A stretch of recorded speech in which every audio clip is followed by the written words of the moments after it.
Intel says farewell to its last remaining 14nm desktop CPUs as 10th General Comet Lake and Core i9-12900KS discontinued. It's time to bid farewell to some of Intel's iconic CPUs as the chipmaker discontinues the Core i9-12900KS and the entire 10th Gen lineup. Intel discontinues Core i9-12900KS, the world's first 5.8 GHz CPU, and the entirety of its 14nm Comet Lake 10th Gen chips.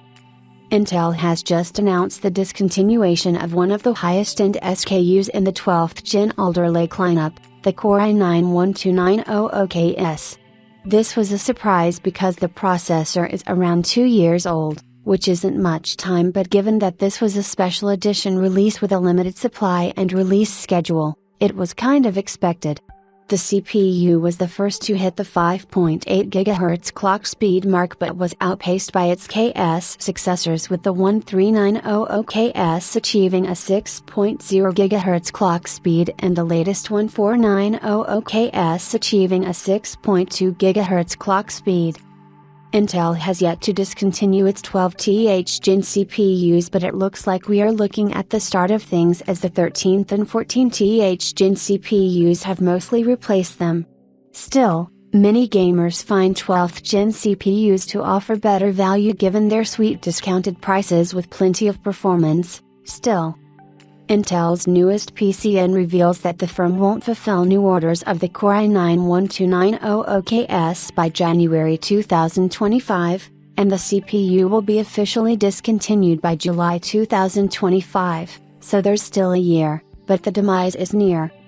Apart from that, Intel's 10th General Comet Lake CPU family has also reached their end of life, after serving the markets for almost 4 years. Comet Lake is still popular among professional places, where consumers opt to get a better price rather than focus on performance, but it looks like Team Blue has decided to move on. You can find the product change notification announcing the EOL of the chips here. The discontinuation process includes several models, including client CPUs such as the non-K variants, Pentium Gold, and Celeron variants. On the professional side, the Xeon W1250 is also seeing its last moments in the markets. For existing consumers on the platform, Intel plans to provide warranty and other services through domestic distribution channels, and defective processors will be dealt with by the respective integrator in case of a pre-built system. Intel's Comet Lake COL will not affect market supply whatsoever, since the Korean research outlet, Danawa, believes that the 10th generation market share in the local markets is less than 1%, which means that discontinuation won't have much effect. Anyway, the 14nm era has ended, and it will now be a remnant of Intel's past, where it tried its best to secure core count leadership against a charged AMD who knocked them out whenever the blue team tried pushing itself.